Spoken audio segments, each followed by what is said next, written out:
If you've ever said, I'm doing keto, but I keep falling out of ketosis, this message is for you. Because staying in ketosis is not about starving yourself. It's not about willpower. It's about choosing foods that support your metabolism instead of fighting it. Ketosis is a metabolic state where your body burns fat instead of sugar. When insulin stays low, your liver produces ketones, and those ketones become your clean, steady fuel. The right foods make this process effortless. The wrong ones shut it down instantly. Ketosis is not controlled by calories, and believing that myth may be the very reason so many people struggle, fail, and blame themselves when the real culprit is biochemical, not personal. Inside your body, there is a powerful hormone acting like a metabolic switch, and that hormone is insulin. Every time you eat, insulin decides whether you burn sugar or burn fat, whether energy flows freely or gets locked away, whether your body heals or inflames. This is not opinion. This is physiology. When insulin is high, fat burning is impossible, no matter how few calories you eat. You could be starving and still not access your stored fat if insulin remains elevated. That single fact overturns decades of diet advice and explains why calorie-restricted diets leave people tired, hungry, and metabolically broken. Insulin's job is to manage fuel. When carbohydrates enter the bloodstream, insulin rises to move glucose into cells. But insulin also sends a second, less talked about message: stop burning fat. The presence of insulin shuts the door on lipolysis, the process where fat cells release fatty acids. As long as insulin is elevated, your body is locked in sugar burning mode. This is why people can eat low calorie foods all day and still gain weight, because insulin never gives permission to burn stored energy. Ketosis begins only when insulin drops low enough for the liver to switch from glucose production to ketone production. This shift is not subtle. It is a metabolic reboot that changes how every cell in your body is fueled. Scientific research has shown that even small insulin spikes can suppress ketone production. Protein eaten in excess can raise insulin. Frequent snacking can keep insulin elevated all day.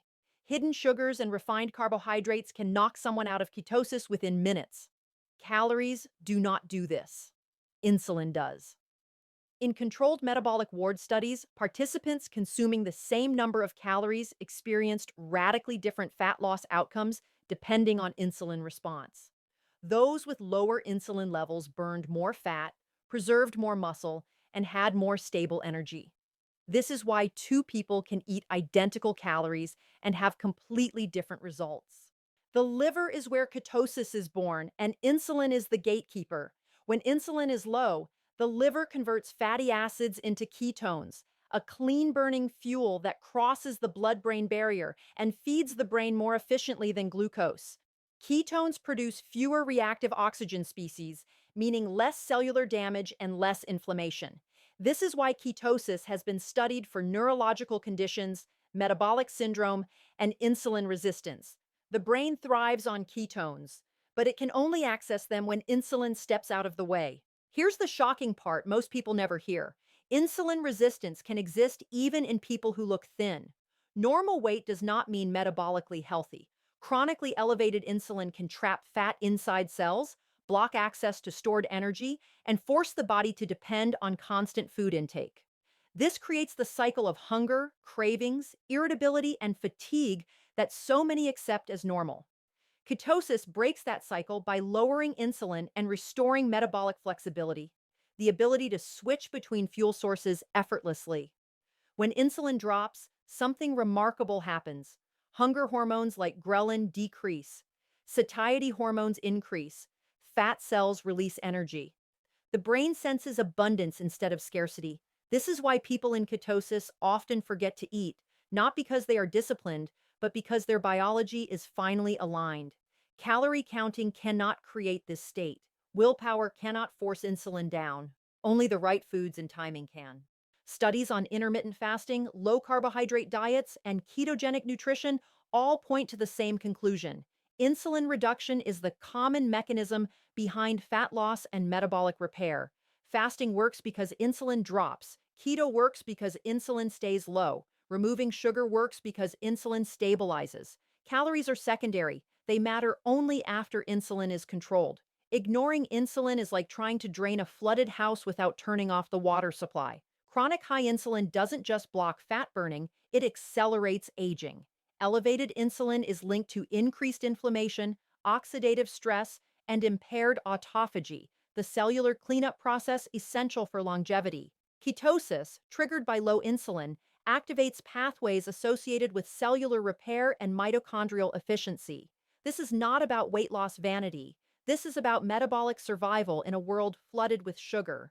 The tragedy is that most people are trying harder instead of smarter. They eat less, move more, and still feel worse. Their metabolism slows, their hormones rebel, their energy disappears, all because insulin was never addressed.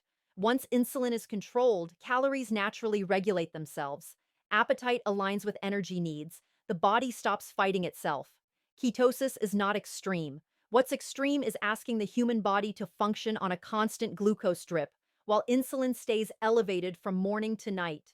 Historically, humans spent long periods with low insulin, burning fat, producing ketones, and accessing deep energy reserves. Ketosis is not a hack. It is a return to metabolic design. If you remember one truth, let it be this. Your body does not burn fat because you eat less. It burns fat because insulin allows it. Control insulin and ketosis becomes inevitable. Ignore insulin and no calorie deficit will save you.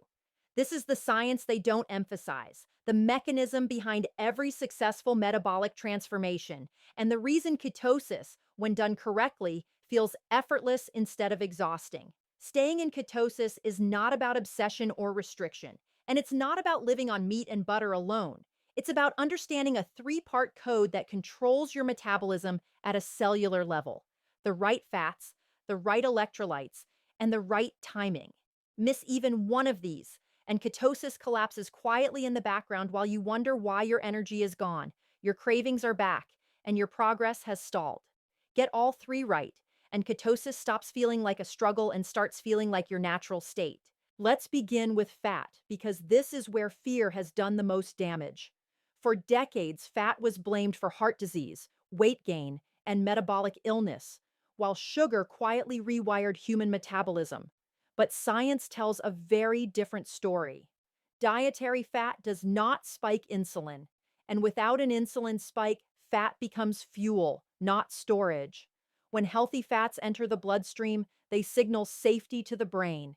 Energy is available. There is no emergency. Cortisol drops. Hunger fades. Ketone production rises. This is not theory. This is measurable biochemistry. Medium-chain triglycerides from coconut oil are absorbed directly by the liver and rapidly converted into ketones, bypassing the insulin system almost entirely. Olive oil, rich in oleic acid, improves insulin sensitivity and reduces inflammation at the cellular membrane. Avocados deliver fat alongside potassium, preventing the electrolyte collapse that derails so many people on keto. These fats do not clog metabolism. They lubricate it. They allow the body to stay in fat-burning mode without stress. Now compare that to seed oils and ultra-processed fats. These oils oxidize easily, damage mitochondria, and increase inflammatory markers linked to insulin resistance. A body fighting inflammation cannot sustain ketosis. It will raise insulin defensively. This is why someone can eat keto foods and still fall out of ketosis. The type of fat matters as much as the presence of fat. But fat alone is not enough. This is where electrolytes enter the story, and where most people unknowingly sabotage themselves. When insulin drops, the kidneys release sodium. This is a known physiological response, documented in low-carbohydrate research for decades. Along with sodium, the body loses water, potassium, and magnesium. If these minerals are not replaced, the nervous system goes into distress. Fatigue sets in, headaches appear, heart palpitations follow. The body interprets this mineral loss as danger and responds by increasing stress hormones. Stress hormones raise blood sugar. Raised blood sugar raises insulin. And just like that, ketosis shuts down, not because keto failed, but because electrolytes were ignored. Magnesium plays a role in over 300 enzymatic reactions, including glucose regulation and muscle relaxation. Low magnesium increases insulin resistance and sleep disturbances. Potassium is essential for cellular electrical signaling and insulin sensitivity. Sodium is required for nerve transmission and blood volume. When these minerals fall, the body does not calmly burn fat. It panics. This is why people report keto flu. It's not a flu. It's a mineral deficiency, and it is entirely preventable. Adequate salt, mineral-rich foods, and hydration keep insulin low and ketones steady. Without electrolytes, ketosis feels punishing. With them, it feels calm. Now comes the final piece of the code: timing. You can eat perfect foods and still block ketosis if you eat too often. Every time you eat, insulin rises. Even fat causes a small insulin response. Frequent eating keeps insulin elevated just enough to suppress deep ketone production. This is not about eating less, it's about eating less often. Research on time-restricted eating shows that insulin drops significantly when meals are spaced apart. Ketone production increases during fasting windows, even without caloric restriction. The body needs uninterrupted time to switch fuels. Constant grazing prevents that switch. Ketosis is not just about what you eat, but when you stop eating. This is why intermittent fasting and ketosis work so powerfully together. Fasting lowers insulin, keto keeps it low. Together, they create metabolic stability. Hunger becomes predictable instead of chaotic. Energy becomes steady instead of spiking and crashing. The brain stops screaming for sugar because ketones are feeding it efficiently. The shocking truth is that many people fall out of ketosis not at meals, but between them. A splash of cream here, a handful of nuts there. A keto snack marketed as harmless. Each one raises insulin just enough to interrupt fat burning, not dramatically, quietly, invisibly. Over time, progress disappears. When fat is clean, electrolytes are sufficient, and meals are spaced with intention, ketosis sustains itself. The body no longer feels threatened. The nervous system relaxes. Insulin stays low without force. Fat loss becomes a side effect, not the goal. This metabolic state does more than burn fat. It improves mitochondrial efficiency, reducing oxidative stress. It stabilizes brain chemistry, which is why ketosis has been studied for epilepsy, neurodegeneration, and mood disorders. It lowers inflammatory markers associated with chronic disease. None of this happens when insulin is constantly triggered by poor timing or mineral depletion. Ketosis fails when it feels like punishment. Ketosis succeeds when it feels safe. Safety is created by adequate fuel, adequate minerals, and adequate rest between meals. This is how the human body evolved to function. If ketosis feels hard, it is not because you are weak. It is because one of these levers is missing. Fix the fats, restore the electrolytes, respect the timing, and suddenly the struggle fades. Ketosis stops being something you chase and becomes something your body chooses. This is the difference between forcing fat loss and allowing metabolic healing. And once you experience ketosis done correctly, you understand why it was never meant to be temporary. It was meant to be sustainable.